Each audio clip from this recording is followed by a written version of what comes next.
देखिए, आज के इस वीडियो में हम लोग पढ़ेंगे वीडियो नंबर 5 में light verb phrase. Verb phrase तो हमने इससे पहले पढ़ा था अभी, लेकिन ये लाइट वर्ब फ्रेज क्या है ये भी हमें सीखना पड़ेगा। Basically newspaper articles, editorials, long sentences या किसी भी सेंटेंस को समझने के लिए क्लॉजेस हैं, फ्रेजेस हैं, इनको समझना बहुत ज़रूरी होता है।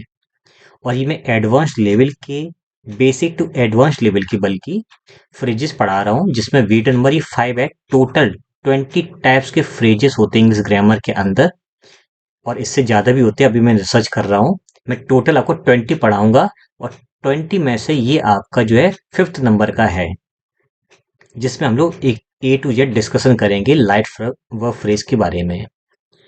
और अगर आपको इस लेक्चर की पीडीएफ चाहिए A4 साइज में प्रिंटेबल, तो आप अपने ऐप पर जाना, जिसका नाम है उपहार क्लासेस करके ऐप है। उस ऐप पर जाना जहां पर इसकी A4 साइज की पीडीएफ मिल जाएगी। आपको इस जितना कंटेंट मिल रहा है ये सारा का सारा ऐप पर अवेलेबल है पीडीएफ फॉर्मेट में। आप जा करके वहां से इसको डाउनलोड कर सकते हो। इस वीडियो से पहले हम लोग verb phrase, adverb phrase, adjective phrase और नाउन फ्रेज बड़ी ही गहराई से ए टू जेड उसकी सारी चीजें दिख चुकी हैं। अब हम डिस्कस करते हैं लाइट वर्ब फ्रेज आखिर में क्या होता है। ये कंप्लीट गाइड है, इसमें हर एक चीज आपको मिलेगी जानने के लिए। तो let's discuss. A light verb phrase consists of a light verb. एक लाइट वर्ब फ्रेज के अंदर एक लाइट वर्ब होती है। अब लाइट वर्ब क्या होता है? बेसिकली हेल्पिंग वर्ब छोड़ करके जो आपकी मेन वर्ब बचती हैं, उन मेन वर्ब को लाइट वर्ब बोलते हैं। ऐसे आप समझ सकते हो। और इन लाइट वर्ब्स को अगर हम दूसरे और टर्म्स में यूज करें को क्या बोलेंगे, तो इनको हम बोलते हैं एम्प्टी वर्ब। Empty verbs. अब एम्प्टी वर्ब्स क्या होते हैं, ये मैंने क्यों लिखा है, ये भी हम आगे डिस्कस करेंगे। फिलहाल मेन वर्ब, जिसको हम एम्प्टी वर्ब भी कहते हैं, इनको हम लाइट वर्ब कहते हैं, और इसके साथ में मिलने वाले शब्दों को मिलाकर बोलते हैं वर्ब फ्रेज, यानी कि लाइट वर्ब फ्रेज। इसमें कुछ कॉमन वर्ब्स हैं जिनके ऊपर हम डिस्कस करेंगे इस पूरे लेक्चर में। और भी बहुत सारी हो सकती हैं, जैसे कि टेक है, गिव है, हैव, मेक, डू और गेट। इनसे एक चीज और निकल के आती है। अभी हमने क्या सीखा, एक तो मैन वर्ब, और उसी को बोलते हैं कभी कभी एम्प्टी वर्ब, जो कि यहाँ पर चर्चा चल रही है। इसके अलावा इनका यूज होता है कॉलोकेशन के अंदर। जो कॉलोकेशंस होते हैं उनमें इनका बहुत यूज होता है। तो हम एक बार में चार चीजें यहाँ पर पढ़ेंगे। Light verb phrase, main verb को इम्पीटिव वर्ब का कब कहा जाता है, ये दोनों बातें तीन हो गई। और कॉलोकेशन का मतलब क्या है वो भी देखेंगे। सबको एक साथ एक ही बारे में पढ़ेंगे, क्योंकि ये आपस में इंटरकनेक्टेड हैं, या फिर ये खुद ही वही चीज जो मैं डिस्कस कर रहा हूँ। आप चाहे ये मान लो, ये मान लो, ये मान लो, या ये मान लो, सबका मतलब एक ही है। कंबाइंड विद अ नाउन और अनदर वर्ड। ये वर्ब्स जो हैं किसी नाउन या नाउन से मिलते जुलते शब्दों के साथ में जुड़े होते हैं। That carries the main meaning, जिसके अंदर मेन मीनिंग मुख्य अर्थ उसके अंदर छुपा हुआ होता है। Light verbs do not carry full semantic meaning. Light verb जो है वो एक मीनिंग तो कन्वे करेगा, लेकिन सेमेंटिक मीनिंग नहीं होगा। सेमेंटिक का मतलब क्या है, एक कंप्लीट मीनिंग या एक पर्टिकुलर सेंस सेंटेंस टाइप का निकले, वो नहीं होता है। इसमें फ्रेज होता है, सेंटेंस नहीं होता है। On there on but help form a phrase with a noun और other verb to express an action और इवेंट। तो ये बेसिकली एक सेंटेंस की तरह तो नहीं होता है, बल्कि फ्रेज ही होता है। लेकिन ये एक वर्ब फ्रेज बनाने में काम में आता है, जिसको हम लाइट वर्ब फ्रेज बोलते हैं।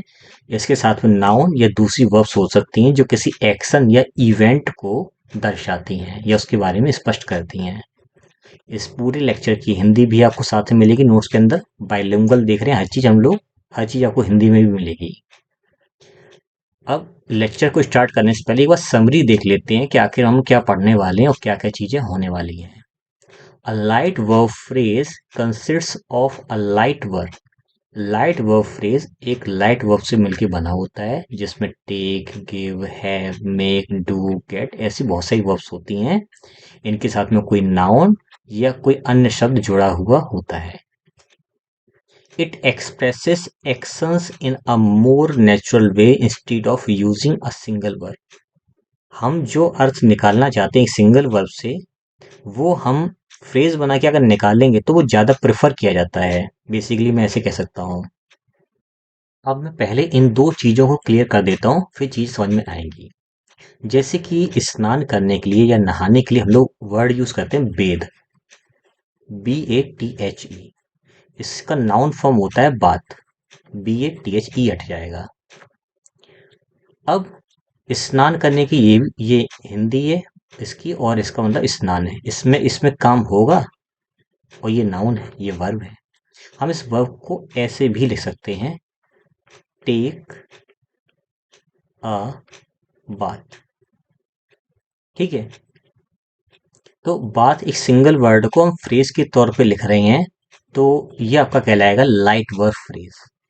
वर्ब फ्रेज क्या होता है? जैसे कि मैंने लिखा हैज टेकन, या हैज बीन टेकन। तो इसमें हेल्पिंग वर्ब है, इसमें हेल्पिंग वर्ब, फिर मैन वर्ब, फिर मैन वर्ब है, तो दोनों वर्ब फ्रेज हैं जो कि हेल्पिंग वर्ब से बन रहे हैं।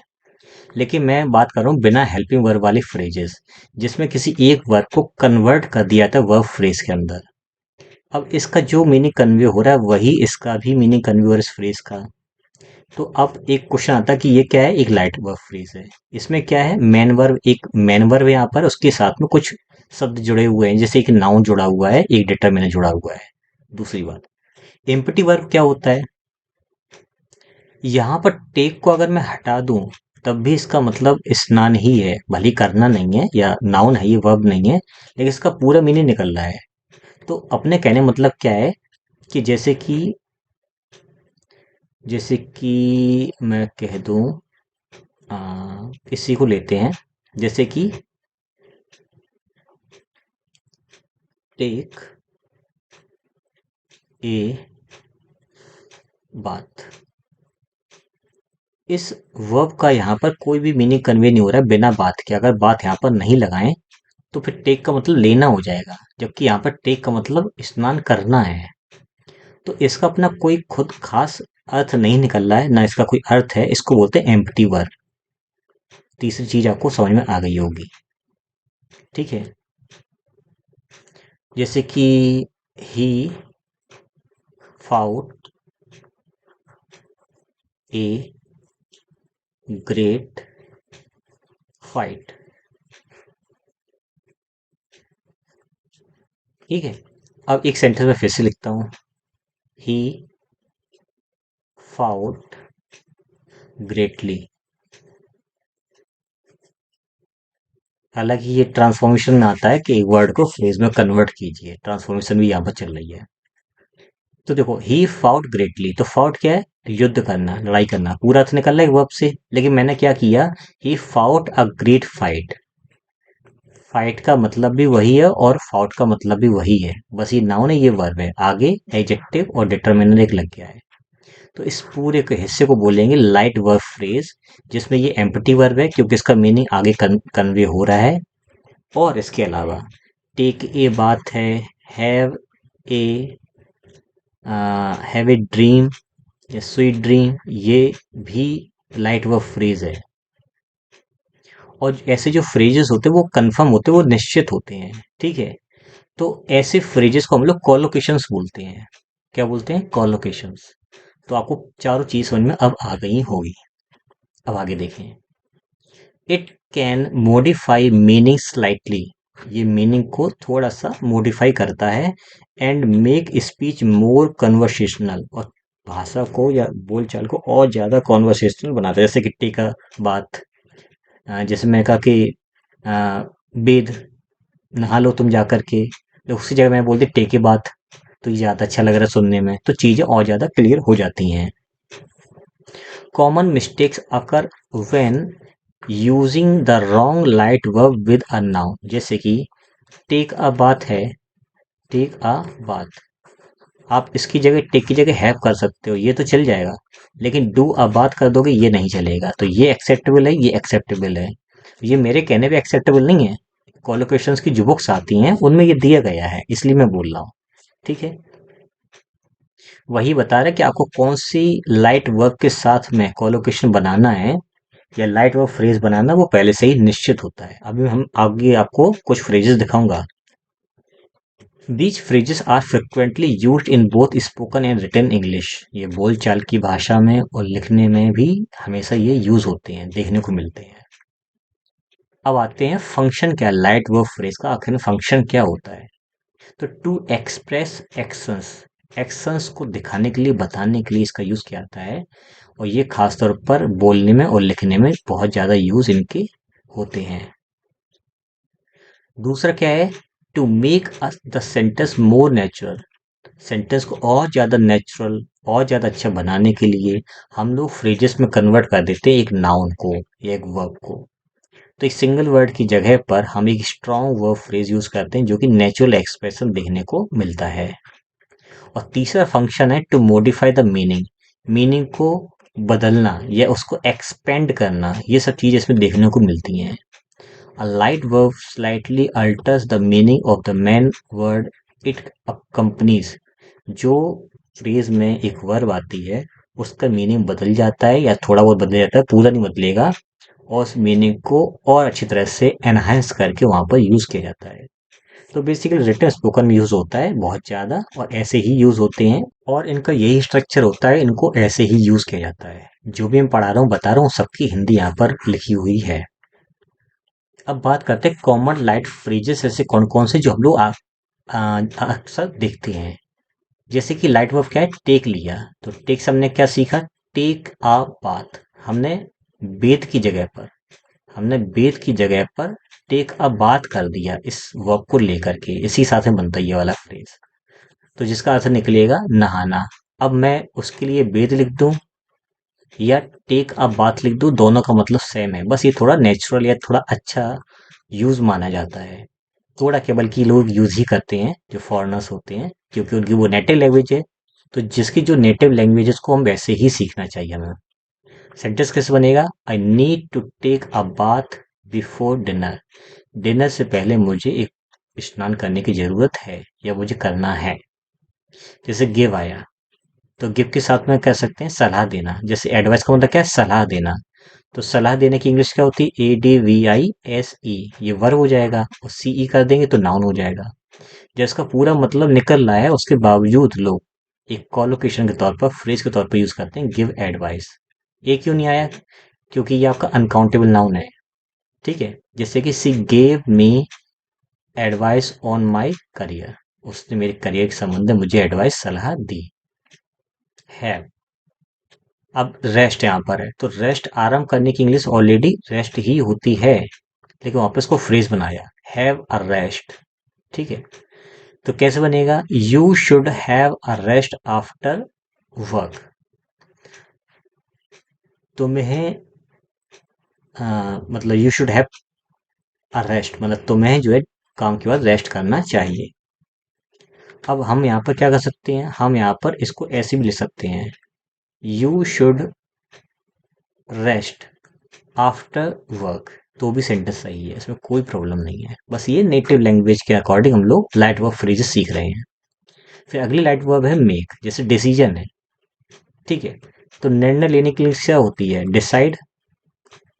ठीक है, तो हम उसको ऐसे ना यूज करके मेक अ डिसीजन लिख देते हैं, तो वो कहलाता है कोलोकेशन या लाइट वर्ब फ्रेज हो जाता है। जैसे कि he made a decision to change jobs, उसने नौकरियां बदलने का निर्णय ले लिया था।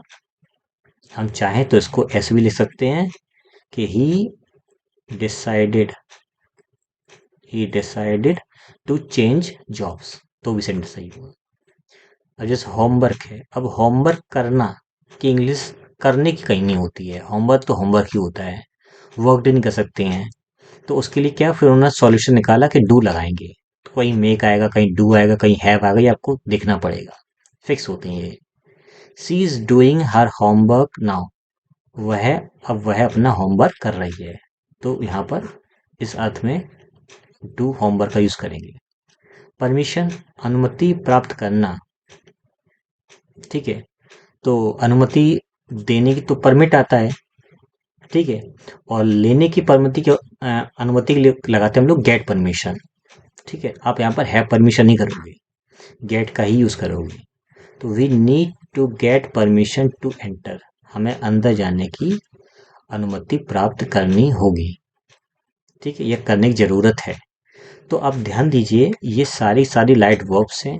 लाइट वर्ब्स का मतलब मैन वर्ब्स, उनको हमने फ्रेजेस में कन्वर्ट किया है किसी खास वर्ब के साथ में, जिसको नाउन बना दिया है, और वो फ्रेज कहलाएगा लाइट वर्ब फ्रेज। जो भी मैं बॉक्स में कर रहा हूँ, ये सारे सारे लाइट वर्ब फ्रेजेस हैं, क्लियर, जिसको हम कॉलोकेशन या जिसकी पहली वर्ब को एम्पटी वर्ब कहते हैं या मैन वर्ब कहते हैं, ये सब इसका स्ट्रक्चर होते हैं। अब बात करें एग्जांपल्स कुछ लेते हैं लाइट वर्ब फ्रेजेस की, और उसका फुल फॉर्म भी देखेंगे। जैसे कि एक्शंस को एक्सप्रेस करने वाले लाइट वर्ब फ्रेजेस क्या है। He took a shower before going to bed, उसने लेटने से पहले स्नान किया था। तो इसको हम कैसे कह सकते हैं फुल, जैसे कि टेक अ शॉवर को हम कैसे फुल फॉर्म में लिखेंगे, तो हम ऐसे कर सकते हैं, ही बेथ हिमसेल्फ। भाई ना, स्नान किसको कराया, दूसरे थोड़ी कराया ना, इसका कहीं नाम लिखा किसी का, तो खुद ही किया होगा। He bath himself before going to bed, ये इसका रहा फुल फॉर्म, उसने सोने से पहले स्नान किया। She gave a speech at the event, उसने इवेंट पर स्पीच दी। तो इसका फुल फॉर्म क्या हो सकता है, she spoke in front of the audience at the event, वह ऑडियंस के सामने इवेंट में बोली। हालांकि ये बहुत अच्छा नहीं लग रहा सुनने में, लेकिन एक्चुअली इसका मतलब क्या है, उसने स्पीच दी, कोई भाषण दिया, कोई लेक्चर दिया, ठीक है। तो इसका मतलब कहीं ना कहीं बोलने से संबंधित है, तो मैंने को उसको फुल फॉर्म में लिखने की कोशिश की है, लेकिन एग्जैक्टली मीनिंग ऐसा नहीं निकल सकता है, क्योंकि कुछ चीज़ों के मीनिंग नहीं निकल सकते हैं, उसको वैसे ही रखना चाहिए। फिर भी समझाने के लिए मैंने यहाँ पर इसको एक लॉन्ग सेंटेंस में कन्वर्ट कर दिया है। फिर अगला देखते हैं, I have a meeting at 10 AM, मेरी सुबह 10 बजे मीटिंग है। तो इसका मतलब क्या हुआ, I am scheduled to attend a meeting at 10 AM, मेरा मेरा शेड्यूल फिक्स है मीटिंग अटेंड करने का सुबह 10 बजे। तो इस फ्रेज को इस तरह से हम लोग फुल फॉर्म में कन्वर्ट कर सकते हैं। फिर अगला मीनिंग जो कन्वे होता है, making the sentence more natural, sentence को और ज्यादा नेचुरल बनाने के लिए हम लोग जो है कॉलोकेशन से लाइट वर्ब फ्रेज का यूज करते हैं। जैसे कि he made a mistake in his report, उसने अपने रिपोर्ट में मिस्टेक की। तो मेड अ मिस्टेक को हम कैसे लिख सकते हैं, he committed an error in his report, इस तरह से। She did a great job on the project, उसने अपने जॉब प्रोजेक्ट में बहुत अच्छा काम किया। तो डू अ जॉब ऐसे होता है, लेकिन सेंटेंस पास्ट का, इसलिए यहाँ पर डिड कर दिया है और एक एडजेक्टिव ऐड कर दिया है। तो इसको हम कैसे लिख सकते थे, she worked excellently on the project, उसने प्रोजेक्ट पर शानदार तरीके से काम किया। They got an opportunity to work abroad, उन्हें विदेश में काम करने का मौका मिला। इस फ्रेज का मतलब क्या हुआ, they received a chance to work abroad.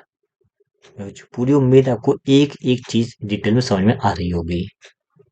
Third meaning है मॉडिफाई द मीनिंग, मीनिंग को मॉडिफाई करना, है ना, अर्थ को थोड़ा सा और एक्सपेंड करना है तरीके से। बदलना नहीं कह सकते हैं, एक्सपेंड करना कह सकते हैं। जैसे कि he gave me a look, तो गेव अ लुक ये फ्रेज है। बिफोर लिविंग, मतलब उसने जाने से पहले मुझे अपना एक झलक दिखाई, है ना, मुझे देखा या अपना चेहरा दिखाया। इसको कैसे लिख सकते हैं, he looked at me in a certain way before living, उसने मुझे एक अजीब तरीके से, निश्चित तरीके से, कुछ अलग तरीके से जाने से पहले अपने आप को दर्शाया, ठीक। She took a break, take a break आपका फ्रेज है। आफ्टर 2 आवर्स, उसने 2 घंटे के बाद ब्रेक लिया। इसको हम ऐसे भी कह सकते हैं, she paused her work to rest after 2 hours, उसने 2 घंटे बाद अपने काम को आराम करने के लिए रोक दिया। बेसिकली ब्रेक हम किस लिए लेते हैं? किसी दूसरे काम करने के लिए थोड़ी ब्रेक लेते हैं।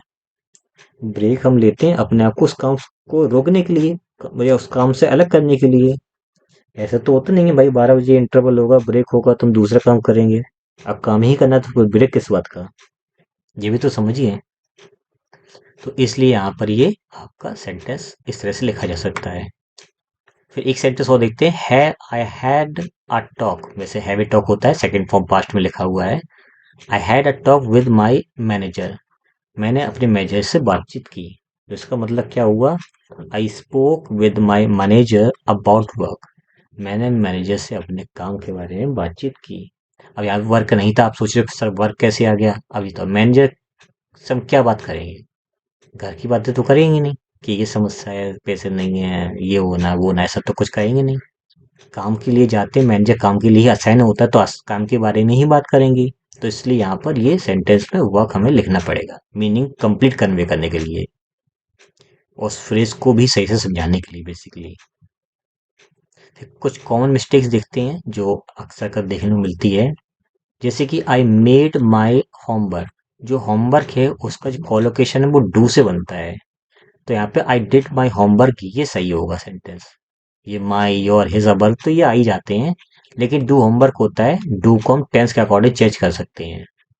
तो राइट कॉलोकेशन किससे बनेगा? डू लाइट वर्ब से बनेगा, ना कि मेक आएगा। सी टुक अ डिसीजन। तो डिसीजन के लिए टेक नहीं आता है, न टुक आता है, बल्कि मेक आता है। तो सेकंड फॉर्म की वजह सेकंड फॉर्म आएगी, सी मेड अ डिसीजन, ये सही है। तो डिसीजन का जो कॉलोकेशन जो लाइट वर्ब होती है वो मेक होती है, ना कि टेक होती है। फिर लास्ट एग्जांपल है, ही गेव अ शॉवर। देखो किसी को शॉवर दी जा रही है तो बात एक अलग है, लेकिन जब शॉवर खुद ली जाती है, और अगर किसी शॉवर दी जा रही है तो यहाँ पर उसका नाम भी तो मेंशन होगा ना। तो वो तो है नहीं यहाँ पर, इसका मतलब शॉवर खुद लिया जा रहा है। खुद लिया जाए तो इसका जो कॉलोकेशन का जो लाइट वर्ब होता है वो टेक होता है। He took uh shower, second form थी, यहाँ पर सेकंड फॉर्म आ गई। तो शॉवर का जो कॉलोकेशन है, जो लाइट वर्ब है बनता है, या लाइट वर्ब लगती है, वो टेक लगती है, ना कि गिव लगती है। तो इस तरह से हम लोगों ने अपना फ्रेज जो है, लाइट वर्ब फ्रेज कंप्लीट कर लिया है। इस लेक्चर की, या जो भी लेक्चर्स मैं यूट्यूब पे डालता हूँ, जो भी फ्रेजेस हैं, टोटल 20 फ्रेजेस में पढ़ाऊंगा इसमें। इन सभी की A4 साइज की PDF जो है, प्रिंटेबल जो है, उपहार क्लासेस ऐप पर मिल जाएगी। आप जाकर के डाउनलोड कर लीजिए और वहां से आप उसको प्रिंट आउट करवा सकते हो। तो मिलते हैं नेक्स्ट वीडियो में।